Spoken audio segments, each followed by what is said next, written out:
Assalamualaikum warahmatullahi wabarakatuh. Perkenalkan, nama saya Sylvia Yolanda, MPM 19745025, ingin mempresentasikan mengenai arus air laut dan upwelling.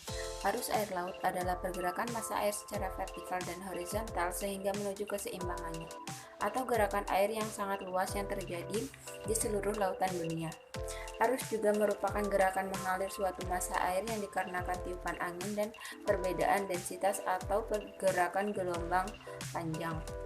Proses terjadinya arus laut. Arus terjadi karena adanya proses pergerakan massa air menuju keseimbangan yang menyebabkan perpindahan horizontal dan vertikal massa air. Arus laut atau Seas Current adalah gerakan massa air laut dari satu tempat ke tempat lain, baik secara vertikal atau gerakan ke atas, maupun secara horizontal gerakan ke samping. Faktor yang menyebabkan terjadinya arus.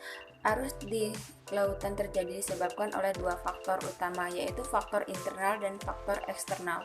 Faktor internal ialah seperti perbedaan densitas air laut, gradien tekanan mendatar, seperti juga gesekan lapisan air. Faktor eksternal ialah seperti gaya tarik matahari serta juga bulan yang dipengaruhi oleh tahan dasar laut serta juga gaya Crowley, gaya gravitasi, gaya tektonik, perbedaan tekanan udara, serta juga angin. Arus laut terjadi karena adanya beberapa faktor, yaitu tiupan angin, perbedaan kadar garam, dan perbedaan suhu. Jenis-jenis air laut. Jenis arus laut dapat dibedakan menjadi dua, yaitu perbedaan proses terjadinya dan proses tingkatan kedalamannya. Berdasarkan prosesnya meliputi arus eknam.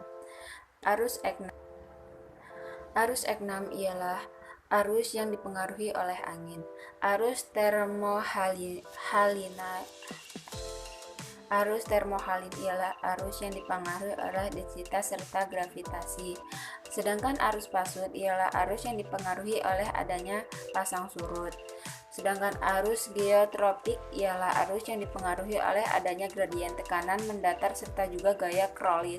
Arus wind drift current ialah arus yang dipengaruhi oleh adanya pola gerakan angin serta terjadinya pada pola permukaan.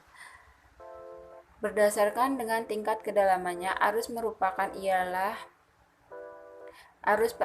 berdasarkan tingkat kedalamannya dibedakan menjadi dua, yaitu arus permukaan dan juga arus kedalaman. Arus permukaan ialah arus yang terjadi beberapa ratus meter dari suatu permukaan. Gerakannya ialah dengan arah horizontal, juga dipengaruhi oleh pola sebaran angin. Arus dalam ialah terjadi jauh pada dasar kolam perairan.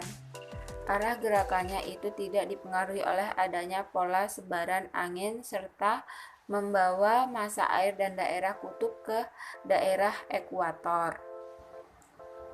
Manfaat arus bagi perikanan. Di bidang perikanan digunakan oleh nelayan sebagai petunjuk untuk menangkap ikan, karena arus menyebabkan pertemuan arus panas dan arus dingin merupakan daerah yang kaya ikan. Hal ini disebabkan karena di daerah itu kaya akan plankton.